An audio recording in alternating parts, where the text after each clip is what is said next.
TED Women, what's up? Not good enough. Hello, TED Women, what is up? My name is MaysoonZayid, and I am not drunk, but the doctor who delivered me was. He cut my mom 6 different times in 6 different directions, suffocating poor little me in the process. As a result, I have cerebral palsy, which means I shake all the time. Look.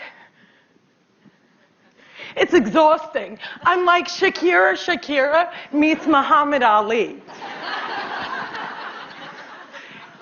CP is not genetic. It's not a birth defect. You can't catch it. No one put a curse on my mother's uterus, and I didn't get it because my parents are first cousins, which they are.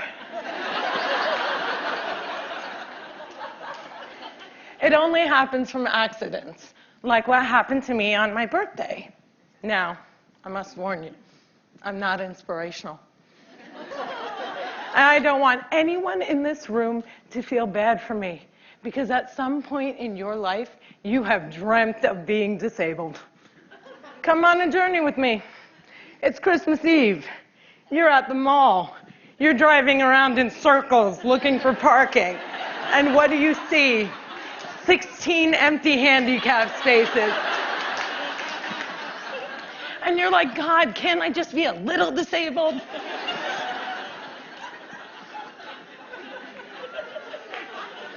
Also, I gotta tell you, I got 99 problems and palsy is just one. If there was an oppression Olympics, I would win the gold medal.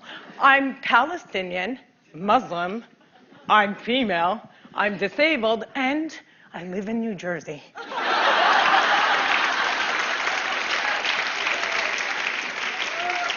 If you don't feel better about yourself, maybe you should. Cliffside Park, New Jersey is my hometown. I have always loved the fact that my hood and my affliction share the same initials. I also love the fact that if I wanted to walk from my house to New York City, I could. A lot of people with CP don't walk. But my parents didn't believe in can't. My father's mantra was, you can do it. Yes, you can. So, if my 3 older sisters were mopping, I was mopping. If my 3 older sisters went to public school, my parents would sue the school system and guarantee that I went too. And if we didn't all get A's, we all got my mother's slipper. My father taught me how to walk when I was 5 years old by placing my heels on his feet and just walking. Another tactic that he used is he would dangle a dollar bill in front of me and have me chase it. My inner stripper was very strong, and by the first day of kindergarten, I was walking like a champ who had been punched 1 too many times. Growing up, there were only 6 Arabs in my town, and they were all my family. Now there are 20 Arabs in town, and they are still all my family. I don't think anyone even noticed we weren't Italian.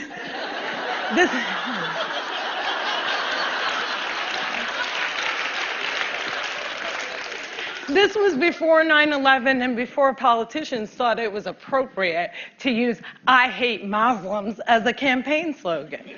The people that I grew up with had no problem with my faith. They did, however, seem very concerned that I would starve to death during Ramadan. I would explain to them that I have enough fat to live off of for 3 whole months, so fasting from sunrise to sunset is a piece of cake. I have tap danced on Broadway. Yeah, on Broadway. It's crazy. My parents couldn't afford physical therapy, so they sent me to dancing school. I learned how to dance in heels, which means I can walk in heels. And I'm from Jersey, and we are really concerned with being chic. So if my friends wore heels, so did I. And when my friends went and spent their summer vacations on the Jersey Shore, I did not. I spent my summers in a war zone because my parents were afraid that if we didn't go back to Palestine every single summer, we'd grow up to be Madonna.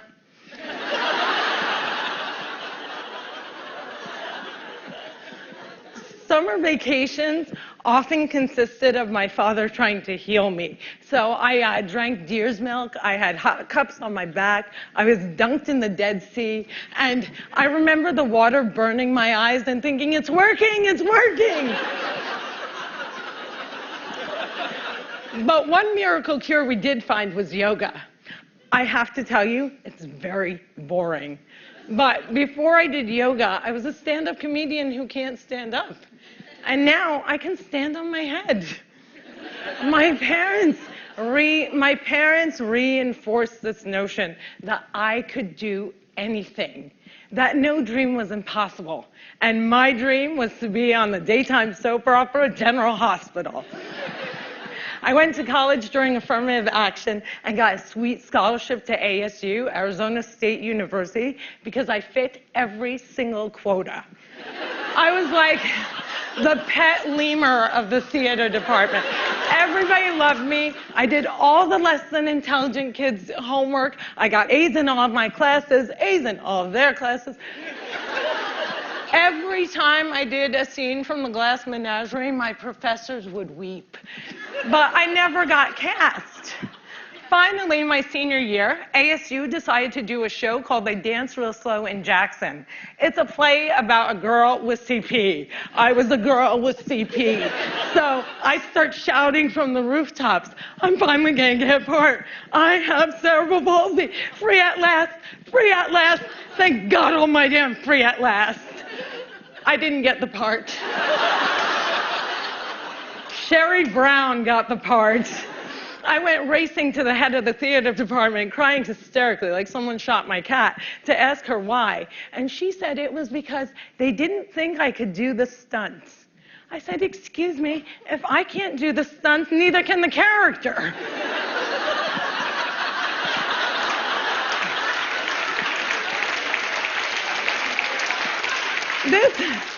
This was a part that I was literally born to play, and they gave it to a non-palsy actress.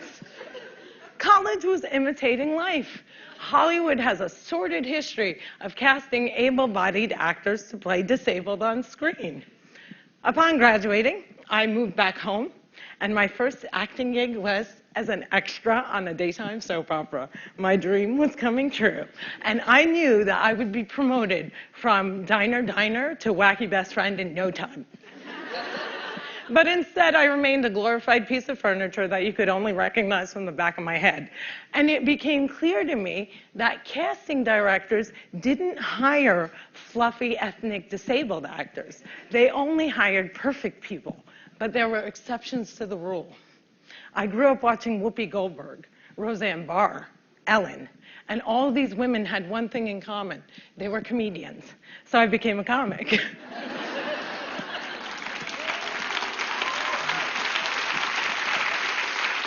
My first gig was driving famous comics from New York City to shows in New Jersey. And I'll never forget the face of the first comic I ever drove when he realized that he was speeding down the New Jersey Turnpike with a chick with CP driving him.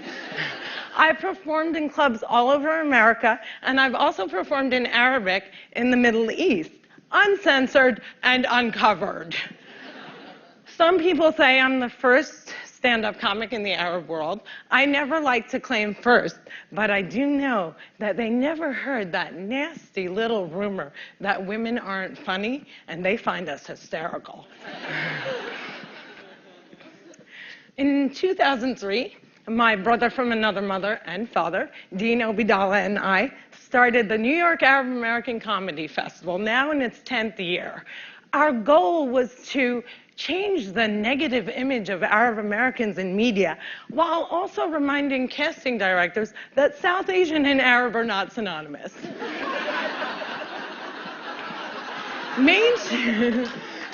Mainstreaming Arabs was much, much easier than conquering the challenge against the stigma against disability. My big break came in 2010. I was invited to be a guest on the cable news show Countdown with Keith Olbermann. I walked in looking like I was going to the prom, and they shuffle me into a studio and seat me on a spinning rolling chair. So I looked at the stage manager and I'm like, excuse me, can I have another chair? And she looked at me and she went, 5, 4, 3, 2, and we were live, right? So I had to grip onto the anchor's desk so that I wouldn't roll off the screen during the segment. And when the interview was over, I was livid. I had finally gotten my chance and I blew it. And I knew I would never get invited back. But not only did Mr. Oberman invite me back, he made me a full-time contributor, and he taped down my chair.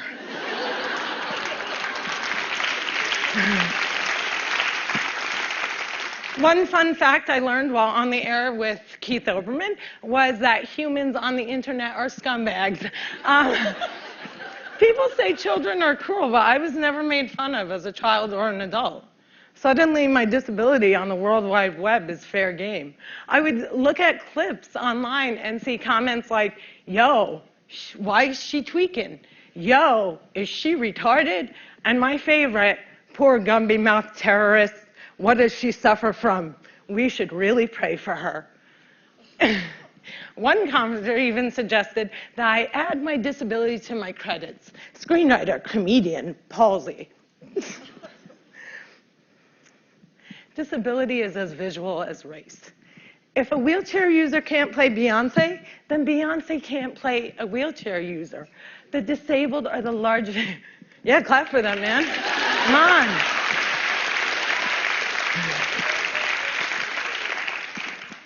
People with disabilities are the largest minority in the world, and we are the most underrepresented in entertainment.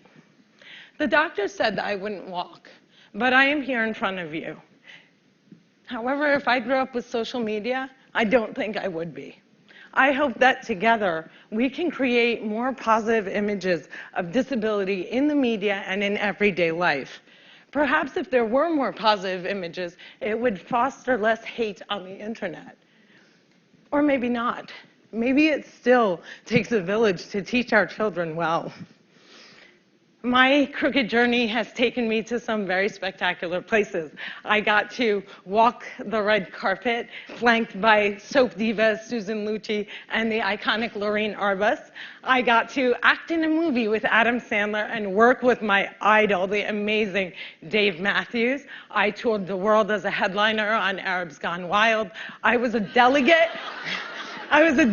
representing the great state of New Jersey at the 2008 DNC, and I founded Maysoon's Kids, a charity that hopes to give Palestinian refugee children a sliver of the chance my parents gave me. But the one moment that stands out the most was when I got, before this moment,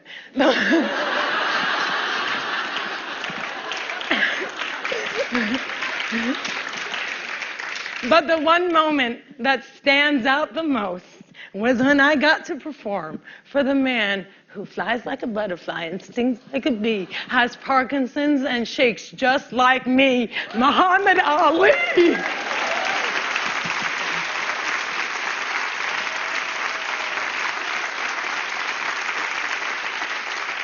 It was the only time that my father ever saw me perform live, and I dedicate this talk to his memory.